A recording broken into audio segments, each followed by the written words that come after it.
So I hope you enjoy the show. And I do have to thank the Mayor's Office of Arts and Culture for commissioning this work. And so I'm gonna talk a little bit about what happened 7 years ago. Hey, hey, hey! Put the knife down! Put the knife down! Put the knife down! The old Indian, walking along the sidewalk, lifted his gaze from his carving and looked over his right shoulder at the young, white lawman 9 feet behind him. The officer jerked the trigger of his sidearm 5 times. The Indian fell to the sidewalk, dead. It was just past 4 p.m. on August 30th, 2010, at the corner of Boren and Howell. The sky was blue. The air was still. The Seattle police officer's name was Ian Burke. The Indian's name was John T. Williams. Deliberate and unlawful killing of one person by another is homicide. The officer's shooting was ruled as unjustified, but the officer was not charged with homicide.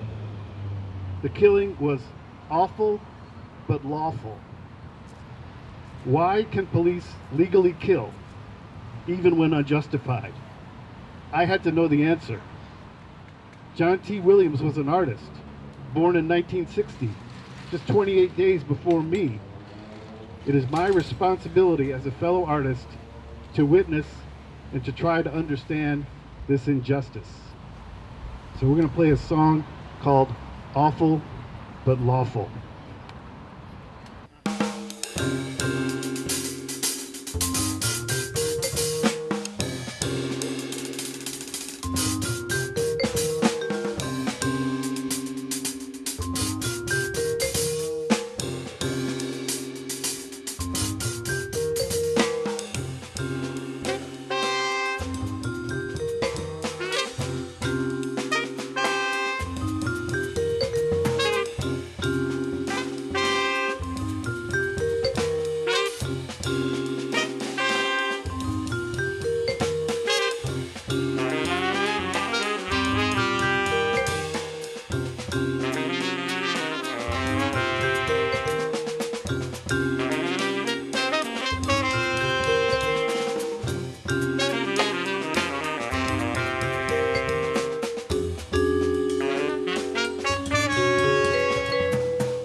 So following the killing, the relationship between the Williams family and the police got worse. John's brother, Rick, took on the role of spokesperson, and through his grief and anger, spoke of the wisdom of his ancestors. I must be a warrior for peace. 2 weeks after John's death, a lawyer on behalf of his family convened a restorative circle at the Chief Seattle Club. The club served as a sacred healing space where those linked by this shared tragedy could express themselves, seek understanding, and connect. Afterward, Rick said, "What we need are more opportunities for safe, direct communications like those we had." Within days of the restorative circle, drummers, elders, and protest marchers chanted tribal thunder in City Hall.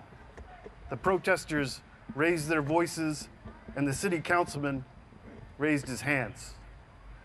I'm going to ask that we all try to look at this event through the eyes and lens of Officer Burke, the council member said, and I will tell you why. Because if we can do that, we can then say with a heightened sense of strength and courage and conviction that you must see this incident through the eyes of John T. Williams, from any perspective other than your own.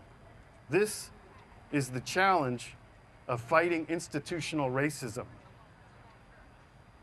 The eyes of Officer Ian Burke. What did they see? Were his eyes blinded behind the one-way lenses of racism? And the eyes of John T. Williams. Did a beer buzz cloud a vision that this was how his days would end?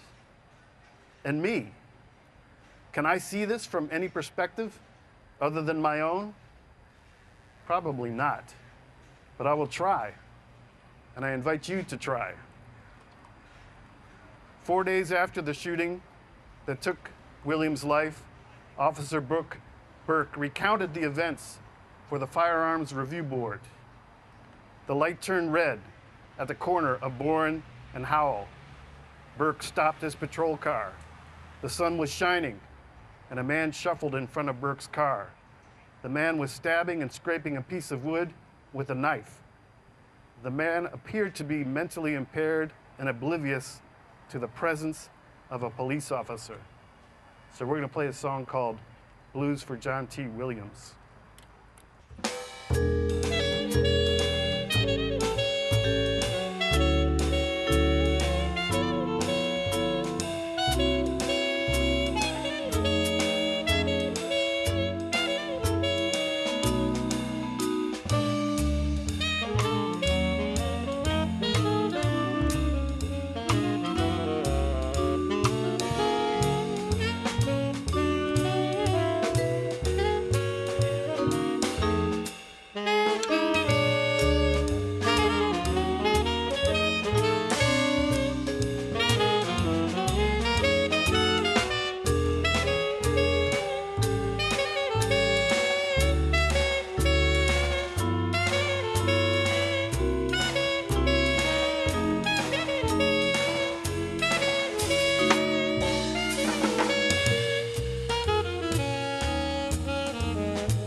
What was Burke thinking?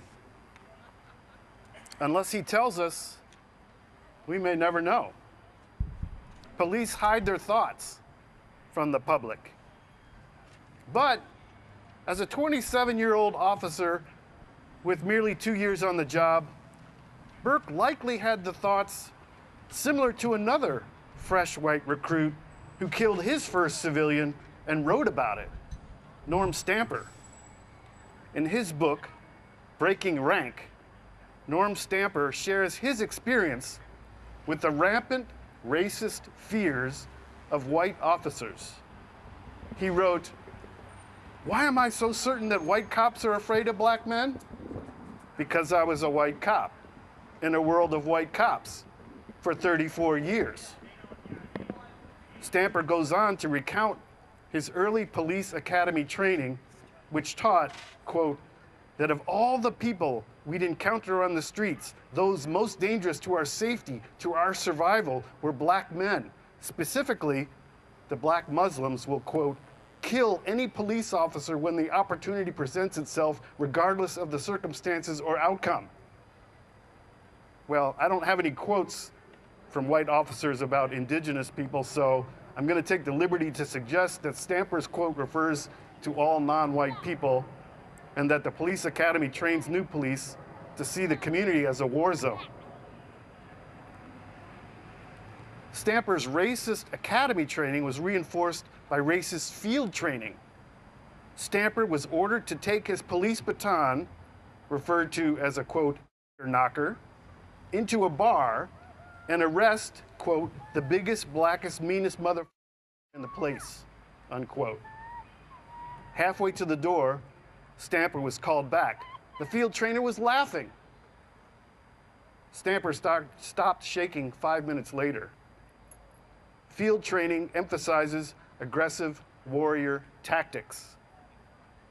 Soon after this hazing, Stamper watched a different white officer interact with blacks in a respectful, transparent, fearless approach. This contrast in styles of white-black contact helped Stamper recognize his own, quote, panicky, impulsive approach. Stamper went on to confess, quote, "I was hardly your ideal cop candidate.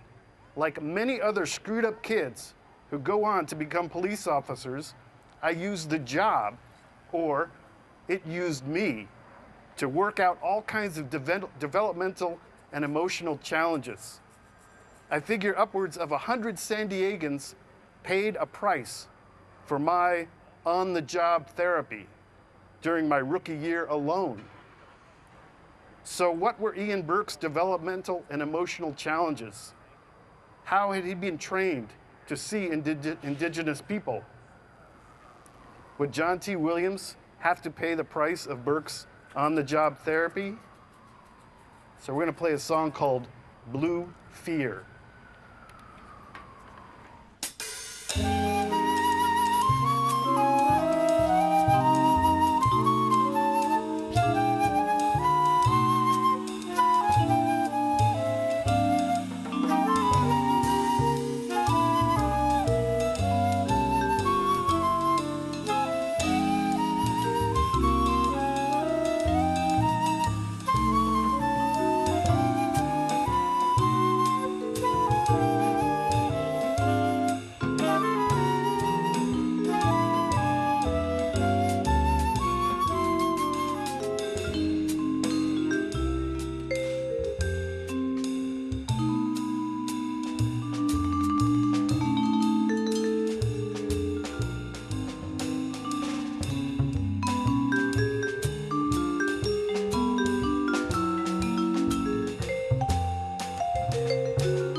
Before we continue, I want to introduce you to the fabulous artists I'm sharing this place with.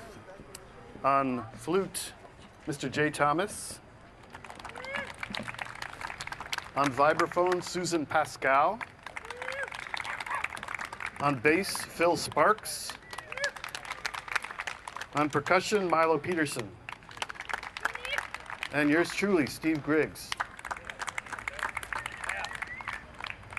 So, unknown to Officer Burke, Williams descended from the Ditadit tribe from the Nuchonoth Nation of Western Vancouver Island. For centuries, these tribes have transformed tree trunks into effigies of spirit characters from their stories: eagles, orcas, frogs, beavers, wolves, minks. These stories provide lessons from connections between nature and humans, stories that entertain, stories that instruct, stories that preserve a culture of this place from ancient history to the present. Carved wood from the Williams family reference these vital stories. While John's brother Rick carved, he told a reporter for Seattle Met magazine, "I'm not whittling here. I'm telling stories without talking." In the book A Totem Pole History, author Michael Pavel writes, "Every Coast Salish community needs artists to record our history in the pieces we bring to life. In doing so, we did what our ancestors did. We carry forth a profound and beautiful way of life." Ian Burke also did not know that John T. Williams was only one of a huge family of carvers living in Seattle for generations. John's older brother Harvey had been the subject of a 1965 Seattle Times full-page story. "Victoria Boy's Totem Carver" was the headline.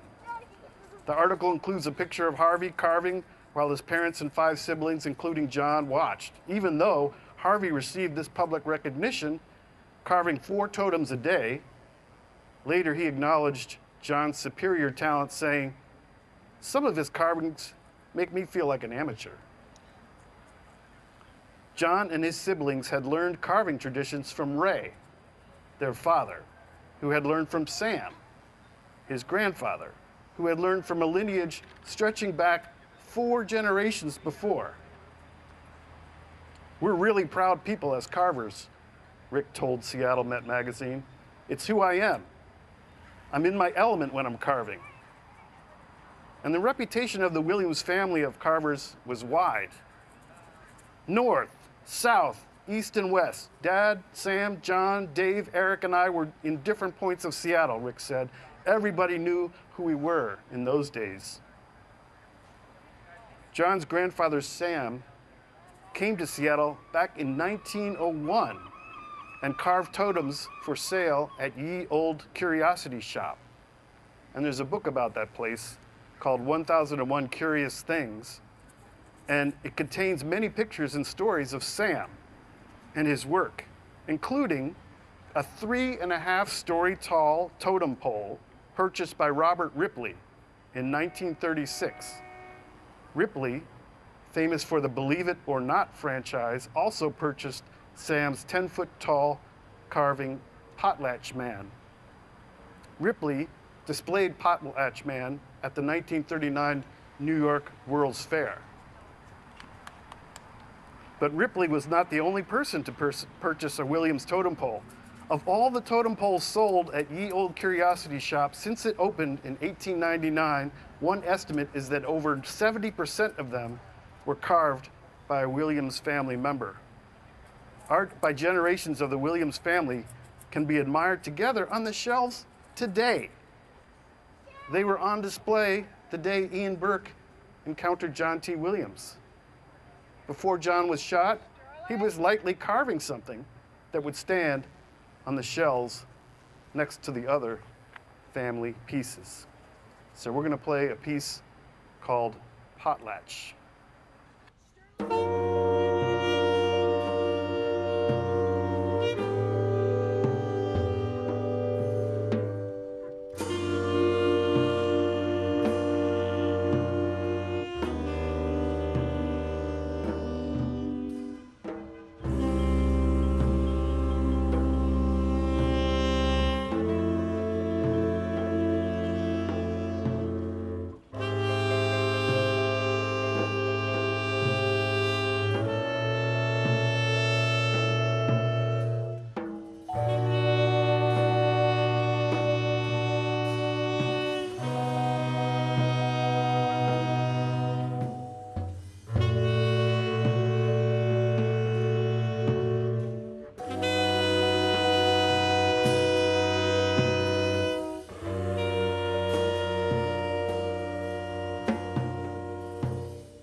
Unbeknownst to Burke, Williams was transforming the chunk of scrap lumber into his favorite spirit animal, the eagle.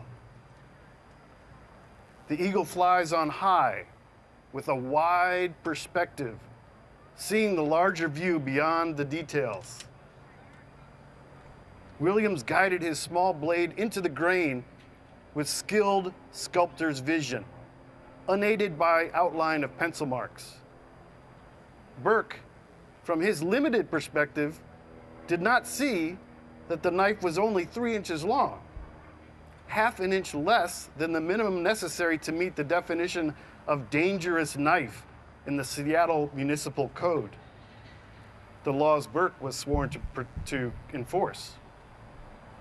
Burke did not see that Williams was walking from his room on East Lake to Victor Steinbrook Park, where he and his brothers would carve under the 50-foot totems. While we can't enter Burke's mind, we can observe what he did and didn't do. Burke had seen a knife. His duty as a police officer was to initiate contact, determine if there was a crime or a threat to the public. He activated the revolving cruiser emergency lights, reported to the dispatcher his contact with the suspect, rocked out of his vehicle, reached for his holster, and released his sidearm. Here, Burke's misstep strayed from policies and training. He didn't provide the dispatcher with any details about the suspect. He didn't mention the knife. He didn't say where Williams was or which direction the suspect was walking. He didn't call for backup, even though there were other officers with tasers within 20 seconds of his location. Burke justified his deviation with a strange personal belief, not one supported by policies or training. He expected that other police listening to their department radios would rely on a sixth sense to intuit the specifics of his encounter. Perhaps Burke thought the officers would just understand that this was just another chapter in the frequent mistreatment of indigenous people by the police. Maybe Burke thought that the idea that downtown Seattle was, on a summer afternoon, was a war zone, where his actions on camera would show that he was a badass. Approaching Williams from behind, Burke shouted, "Hey," 3 times, and put the knife down 3 times. So I'm going to ask you all to stand up and to see it through the eyes of the officer, Ian Burke. So everybody stand up. You're all Ian Burke. This is what the councilman asked us to do, to see it through his eyes. So I'm going to want you to say, "Hey, hey, hey, put the knife down, put the knife down, put the knife down." Okay, here we go. Hey, hey, hey, put the knife down, put the knife down, put the knife down. Please take note. You didn't identify yourself as a police officer. You didn't warn that you were going to shoot. You can go ahead and sit down now.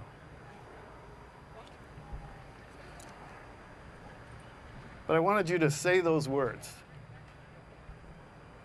Burke had left the protective cover of his vehicle and closed the distance between himself and a man with a knife. But why? Police are trained to maintain at least 21 feet distance from a knife-wielding suspect to allow enough time to draw a sidearm and shoot twice at the center of gravity, center of body mass. So John was hard of hearing in one ear. He turned his head toward Burke, and Burke said he, quote, saw a very stern, very serious, very confrontational look on his face. Burke testified.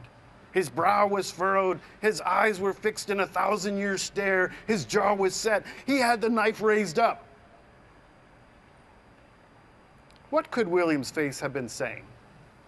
William's skin, darkened by years on the street, may have triggered the fear of the other in Burke. Williams could have furrowed his brow, perhaps struggling to understand the voice behind him through his impaired hearing.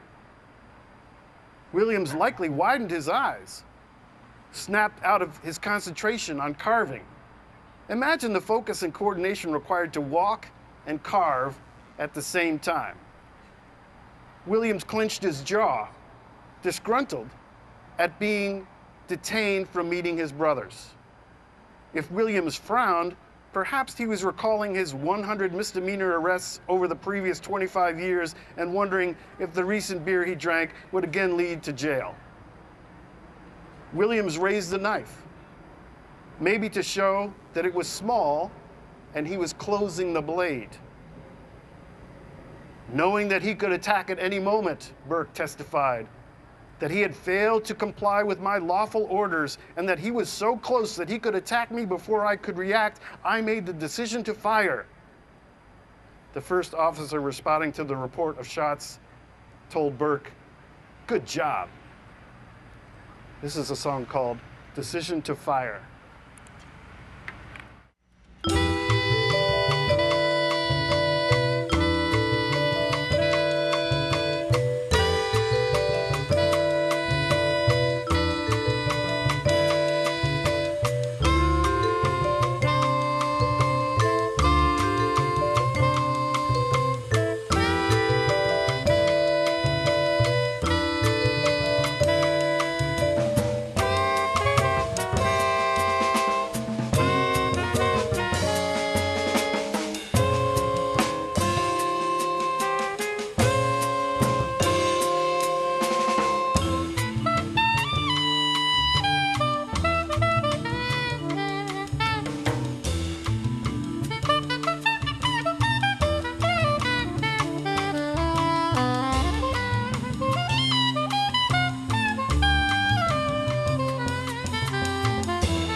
At the King County inquest, Burke explained, "The concern was basically immediate, and I needed to respond as fast as possible. There was no intent on my part to kill Mr. Williams. My intent was to stop the threat." But the 4 pedestrians nearby testified that Williams did not pose a threat. Burke's statement of no intent to kill was critical for legal protection. What Burke said next compartmentalizes the consequences of his actions, skirting accountability for taking John's life. Burke said, quote, "We don't decide who lives or dies. It's a terrible thing." I'm uncomfortable hearing this statement, and I hope you are too. We don't decide who lives or dies? I assume the we Burke referred to are police officers. If so, Burke is hiding behind his badge. I suppose that police don't decide means that officers take action based on hardwired training and unbiased policies, that police are just doing their job, that whatever a police officer does is necessary no matter the result. But Burke's testimony suggests that he decided to fire with no intent to kill. So if he didn't intend to kill John, but John died from his shots, who's accountable for that mistake? By shooting 4 bullets into John without taking responsibility for killing, Burke is somehow blaming the system. Well, let's look closer at this system. 80 police officers told their stories of deadly force in a 2004 book called Into the Kill Zone. The kill zone is the area where a suspect might kill an officer. This kill zone surrounds every suspect where police are trained to fear for their lives. This zone where police are vulnerable to attack is the place where they are legally protected to use deadly force. Understand, the police detect an invisible kill zone around every one of us. Whether you know it or not, police are trained to use deadly force in this zone. Burke was trained to use deadly force, was legally protected in doing so, but he didn't intend to kill? That doesn't add up.